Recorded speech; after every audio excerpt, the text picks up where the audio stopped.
talvez seja o quadro de alguns irmãos aqui. Eu estou numa situação tão difícil, que eu não consigo mais ir até Jesus, eu não consigo caminhar até Ele. Sim, eu já fui um homem vigoroso, uma mulher de fé. Sim, eu já estive presente em mais cultos, em vigílias, eu já li a Bíblia com mais frequência. Sim, eu já fiz jejuns. Mas hoje o mal que eu enfrento, os dilemas e traumas, eu não tenho força mais para ir até Jesus. Eu necessito que alguém vá até Jesus por mim, assim como o servo. Será que não é esse o seu caso? Tão machucado, tão ferido, tão esgotado, você talvez não saiba o que aconteceu, porque você dobra o joelho para orar e fala: Senhor, mas onde está a minha pegada? Eu não consigo mais me concentrar, eu não consigo mais orar, eu não consigo fluir, eu não consigo ir num culto com alegria, eu não consigo mais entender a Bíblia, eu não consigo ir até o Senhor. Era a situação dele. Por isso ele precisou que outro fosse até ele. Segundo, o texto diz: se apresentou o centurião implorando, rogando, clamando a Jesus. Sua situação também, meu irmão. Por quê? A crise daquele homem, a doença também era tão grave que ele não conseguia também sequer clamar a Jesus, rogar a Jesus, pedir a Jesus. Tudo bem, uma coisa não conseguir ir, mas nem ao menos clamar. Ele precisava que outro fosse Jesus e clamasse a Jesus por ele, rogasse a Jesus por ele. Pode ser também a situação de muitos aqui. Pastor, a crise que eu estou passando, a enfermidade que me acometeu, moral, espiritual ou física, é tamanha que eu estou como este servo.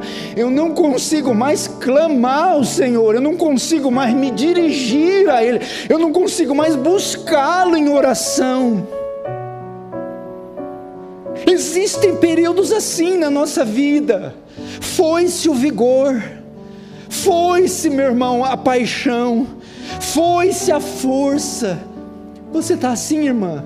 Vai a Deus e não consegue orar, ou quando ora não consegue se expressar, não consegue ser inteligível, não consegue ser sincero, não consegue. O que está acontecendo comigo? Você se pergunta. Que trauma é esse? Que situação é essa? Não consigo. Isso é para mostrar, estamos no segundo tópico, a gravidade do que você está passando.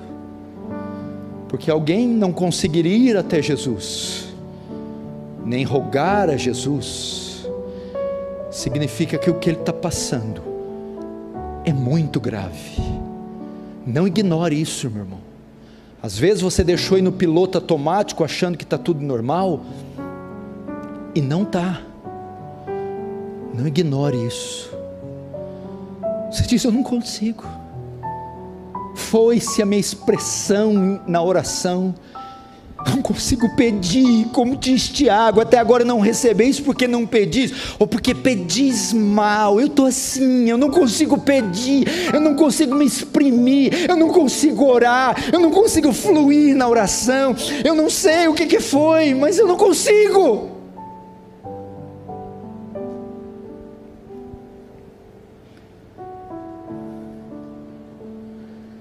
Que mais? Era tão grave que ele não conseguia ir até Jesus, rogar a Jesus, e ele nem conseguia crer também. Verso 13 diz: então lhe disse, melhor, verso 10, admirou-se Jesus e disse que o seguiram: em verdade afirmo, que nem mesmo em Israel achei fé como essa. A fé, ou Camila, era um antecedente para alguém receber a cura de Jesus, para alguém receber o toque de Jesus. Mas note, Jesus elogia a fé do centurião e não do servo. Mas o centurião não estava doente. Quem estava aleijado, tetraplégico, era o servo. A situação desse homem é tão trágica que ele não conseguia nem ao menos crer. Outro tinha que crer por ele, crer no lugar dele.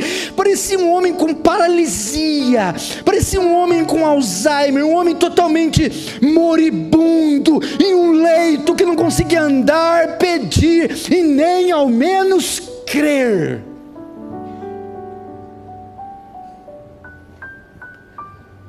Pastor, eu estou como esse centurião, eu não consigo crer. Talvez essa é a causa das demais, e as demais são consequências. Por isso que eu não consigo orar, nem ir ao Senhor, porque a minha fé mingou, morreu, cessou. Talvez seja o seu retrato, irmão. Eu não consigo crer, eu não consigo crer. Eu não tenho mais fé. Talvez como aquele homem, o pai da menina Jairo: Senhor, ajuda-me na minha pouca fé. Ou no filho daquele homem com epilepsia: eu não tenho fé. Em verdade vos digo que se tiver fé do tamanho de um grão de mostarda, direi para esse monte: lança-te daqui para o mar. Pastor, nem com um grão de mostarda eu tenho. Foi-se a minha fé, acabou-se a minha fé. Irmãos, nós estamos vivendo assim. Jesus disse: uma geração incrédula me pede um sinal. Talvez nós somos uma geração incrédula. Eu estava meditando hoje, enquanto estava preparando o sermão e orando e pensando: Senhor, nós não vemos mais milagres. Senhor, nós temos um cristianismo seco, previsível, retórico. Meu Deus, que horror! As pessoas não têm mais entusiasmo no culto, alegria, paixão, vigor. Meu Deus, onde está a sua presença que vinha e enchia o salão, e havia júbilo, gozo, choro, riso, e pessoas eram visitadas e milagres aconteciam? Acabou. É tudo previsível, retórico, morto, xoxo. E nos falta fé como esse homem. Eu não consigo crer.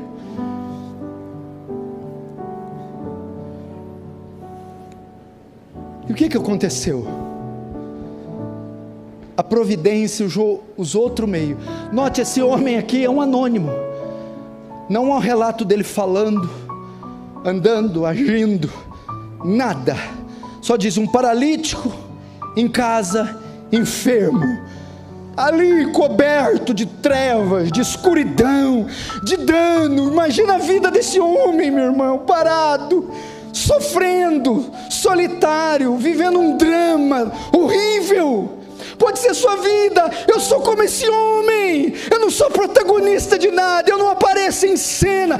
Eu estou escondido, sozinho, oculto, morrendo. Estou lá nos sótãos, nos porões dessa vida, sem prestígio, sem moral, sem nada. Estou no esquecimento. Sou mais um nesse mundo. Sou mais um perdido. Estou fadado a sofrer e morrer para o resto da minha vida.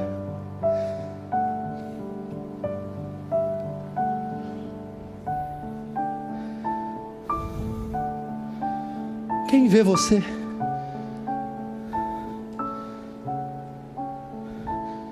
Você não está aqui como ele jaz em casa, de cama. Ninguém me conhece, ninguém sabe da minha vida. Sou um homem, uma mulher que está sofrendo no esquecimento, na solidão, sem amparo, sem abrigo, sofrendo, perdido.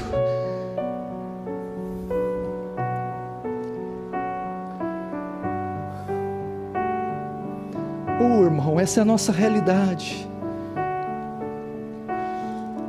Essa é a realidade desse mundo que você não vai ver na TV, nas novelas, nos jornais. Isso é que o horror do pecado trouxe à terra, o pecado, a queda. Então esse homem está aqui, esse figurante que virou protagonista no culto de hoje. Mas a providência, apesar disso, apesar desse homem não ter fé, apesar desse homem não saber orar e não conseguir orar, apesar desse homem não ter pernas e não poder ir ao Senhor, a providência não esqueceu desse homem, a providência não desamparou esse homem não está fadado a morrer desse jeito, a história desse homem não terminou aqui, mas a providência vai arrumar um outro meio de encontrar esse homem, de salvar esse homem. O Senhor não vai desamparar esse homem. Se você está aqui e não sabe mais orar ou não consegue orar, se você está aqui e não sabe ir até Deus ou não consegue mais ir, se você está aqui e não sabe crer, não consegue mais crer, a providência não vai deixar você assim. Você não vai terminar assim, sua história não vai terminar assim.